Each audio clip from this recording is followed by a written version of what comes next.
Monsieur, voilà, c'est une communication relative au pré-dialogue qui devait se passer à Doha et qui devrait débuter aujourd'hui.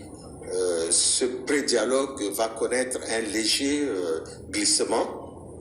Ce léger glissement est dû principalement à des contraintes organisationnelles liées à des difficultés du pays hôte. Le Tchad, pour sa part, était prêt pour faire le dialogue dès aujourd'hui, mais les Qataris ont connu quelques problèmes organisationnels. Ces problèmes organisationnels étaient aussi dus au fait que les Qataris n'avaient envisagé qu'un nombre réduit de politico-militaires, mais le président du Conseil militaire de transition est resté ferme sur sa décision de voir tous les Tchadiens participer de façon inclusive à tous les dialogues qui seront organisés.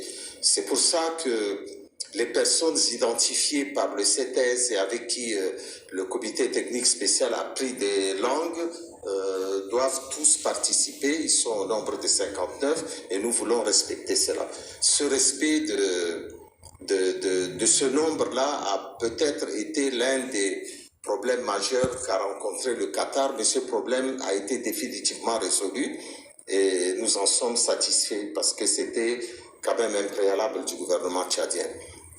Maintenant, le processus du pré-dialogue est déjà lancé. Le pré-dialogue est en route, se mettra en route dans les heures qui vont suivre ou dans les jours qui vont suivre. Et donc, il n'y a pas d'obstacle à la tenue rapide de ce dialogue-là. Cette volonté participe de la détermination du président du Conseil militaire de transition de faire en sorte que tous les Tchadiens soient unis, qu'ils puissent être réconciliés avec leur mémoire historique, que nous enterrons définitivement les armes, l'âge de guerre, parce que les armes n'ont jamais rien résolu au Tchad, et que le président de la République, comme sur le plan intérieur, a essayé de rassembler tous les Tchadiens et déterminé à rassembler tous les Tchadiens qui sont en exil.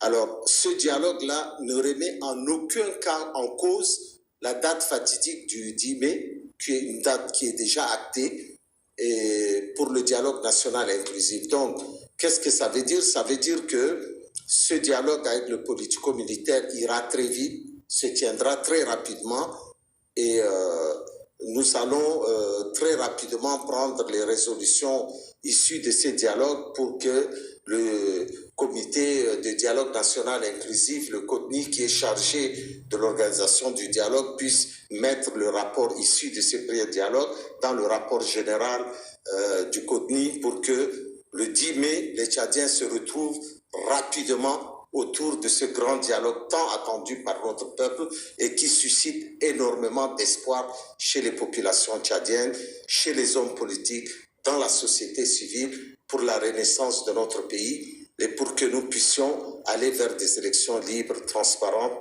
et que le Tchad soit réconcilié définitivement avec lui-même.